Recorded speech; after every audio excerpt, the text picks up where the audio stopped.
Greetings, everyone. My name is Buck Business. Konnichiwa. I'm the Kawaii Critic, and today we are here to review My Little Pony Season 8, Episode 18, Yakity-Sax, on its proper release date instead of reviewing it beforehand like one Dr. Wolf and Miss Ancho Pony. So don't worry, we will always be here to review things on time. Anyways, we begin this episode with Fluttershy-san collecting some food for her animals until she hears a distressful sound in the distance, only to discover that it's Pinkie Pie-san playing this new instrument that she has acquired, this bagpipe-like instrument, as they call it, the vivifier, or something along those lines. So, we go through a long segment of her sort of playing her music all around the main six, or the remainder of the main six, I should say.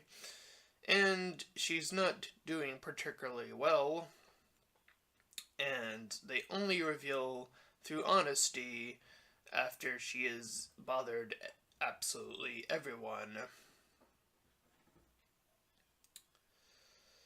So, once they do that, she says everything is going to be totally a-okay, only to reveal that she has gone back to a state that we have not seen in a very, very long time, where her hair is all drooped down and she's super depressed.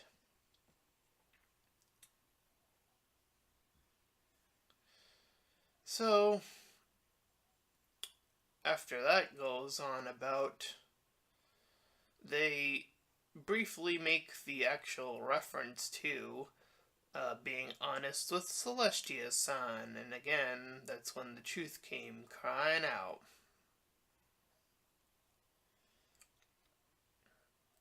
So they try to remind her of all the good stuff she's ever done, and it doesn't seem to have any effect.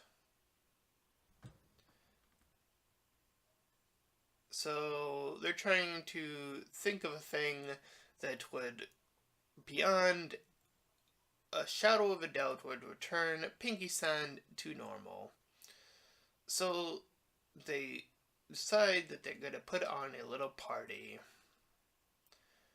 However, they see that all of Pinkie's stuff is gone, and they see that they do run into Maud and discover that she has decided to move to Yakity-Sax.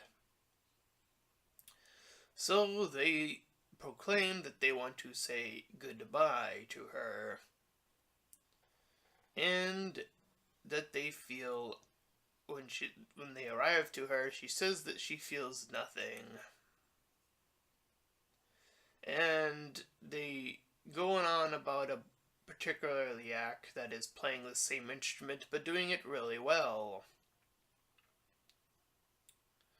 And this episode also tries to cover the moral of, if you start out at something and you just happen to start out being bad at it, we can make a few other examples, that you should keep doing it, even though, if it makes you happy to just keep at it. You can apply this to several things, and we'll get into that shortly after. So, Pinkie Pie-san decides to play again, and the yak seemed to like it. So she says she's going to continue on playing. And as far as the recap part goes, that's about really it. Again, it does feel like they try to fit on too many morals in one episode, but I'm actually gonna say, well, they've actually done this before, that being more than one moral, and they actually did it pretty well the last time, that being in Triple Threat. There were actually 3 morals in that episode, one particularly well hidden and the other 2 kind of obvious. Nonetheless, in this episode, they focus a lot on the whole being honest part. Like, the whole first part of it is just her, the whole honesty thing, and it does drag on for a bit too long. It feels like they could have gotten to that part a little bit faster, because I think the second aspect of the episode is actually way more interesting. And if they had just focused on that aspect alone, I think this episode actually could have worked, could have been a fine episode instead of being dragged along with the rest of season 8, with the exception of only 2 episodes so far. Indeed, it would appear that the morals are, the writers are running out of ideas for morals. That has been quite clear since the get go of season 8. And again, we have said from the very beginning, or very early on, we wouldn't have minded if it had been the new Student 6 being the ones to start to learn lessons, even if the lessons were the same as before. But here we are again, learning lessons we've learned before with characters we've learned them with before.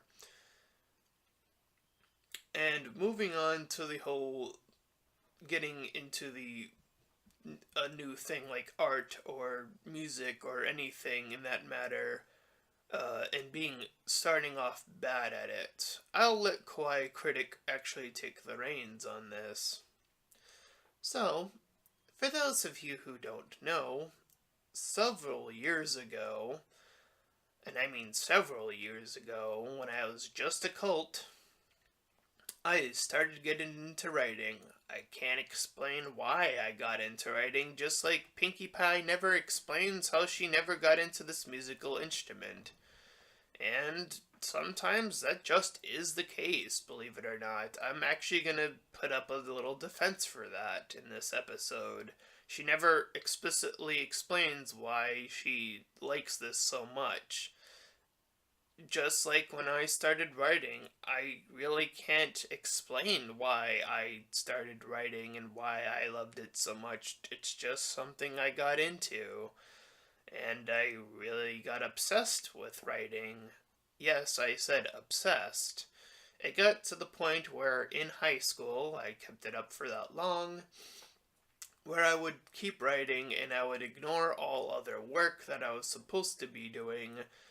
And my high school was different from most other high schools in that you're supposed to be able to do with what you want to do to further your own education.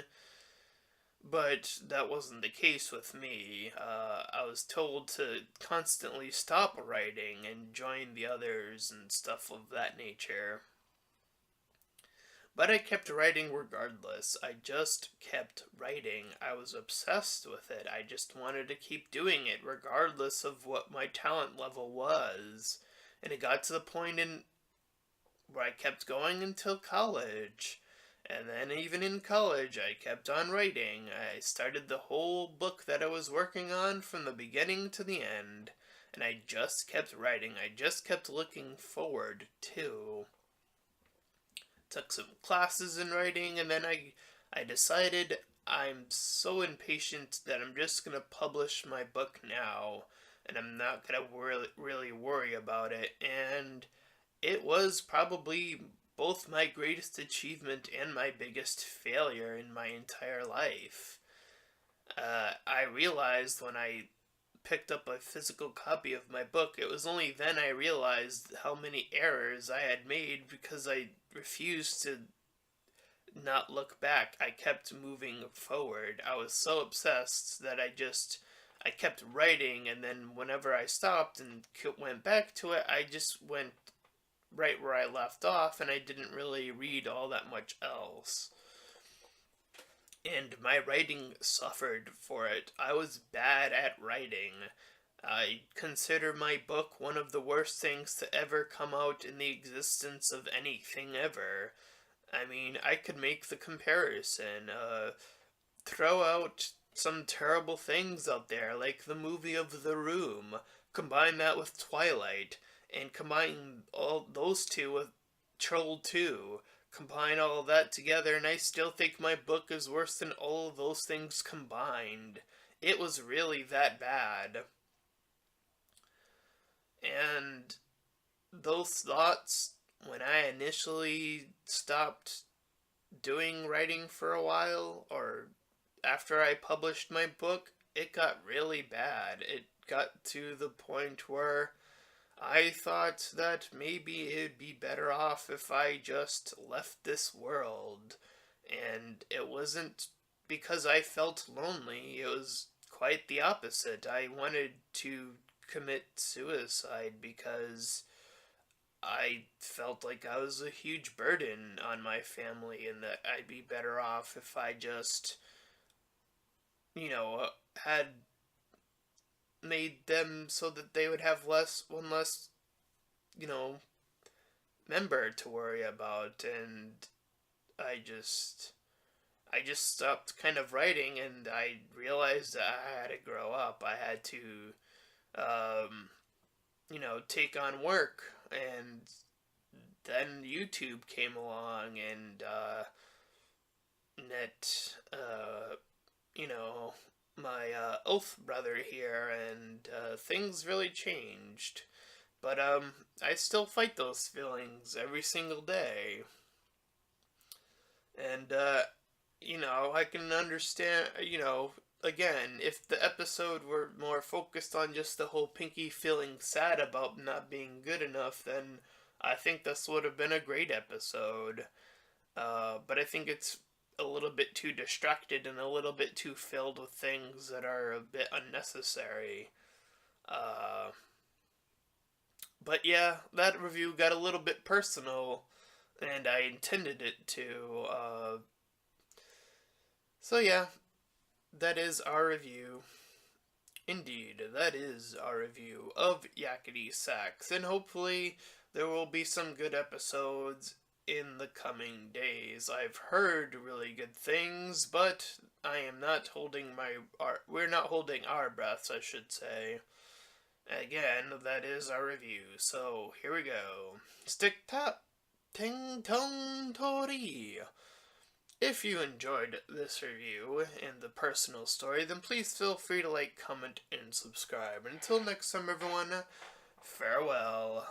Bye bye.